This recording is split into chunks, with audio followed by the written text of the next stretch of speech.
بسم اللہ الرحمن الرحیم۔ اللہ کے نام سے شروع جو نہایت مہربان رحمت والا ہے۔ دوستو اور بھائیوں، سب ایک دفعہ درود شریف پڑھ لیں۔ مصر میں موجود ایک معلمہ اپنے طالب علموں کو ہمیشہ کہا کرتی تھی کہ قرآن پاک کی آیت پروردگار میں نے تیری طرف آنے میں جلدی کی تاکہ تو خوش ہو، اس آیت کے مطابق اپنی زندگی گزاریں۔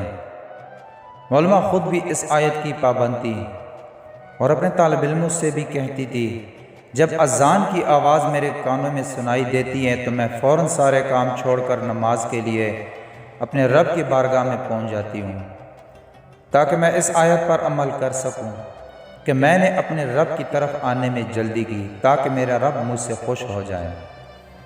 اس معلمہ کے شوہر کی یہ عادت تھی، جب بھی آفس سے گھر آنے لگتا تو فون پر اپنی بیوی کو کھانے کے متعلق ہدایات دے دیا کرتا تھا تاکہ جب یہ گھر آئے تو اسے کھانے کے لیے انتظار نہ کرنا پڑے۔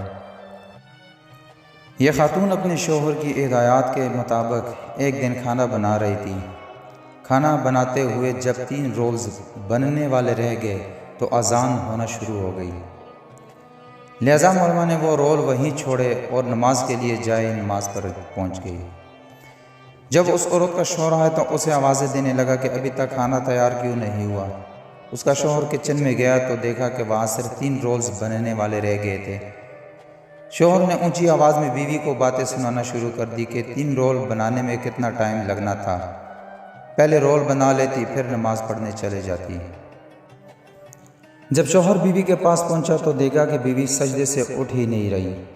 شوہر نے اپنی بیوی کو سجدے سے اٹھانا چاہا تو اسے پتہ چلا کہ اس کی بیوی سجدے کی حالت میں ہی وفات پا چکی ہے۔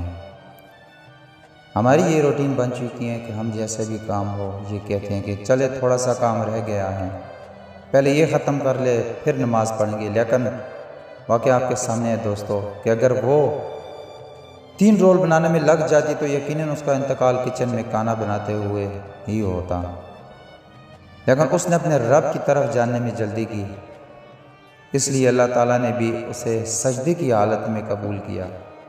کوشش کیا کرے دوستو، جب آپ کو اللہ کی طرف سے بلاوا آئے آپ بھی اللہ کی بارگاہ میں جلدی حاضری دیا کریں۔ شکریہ۔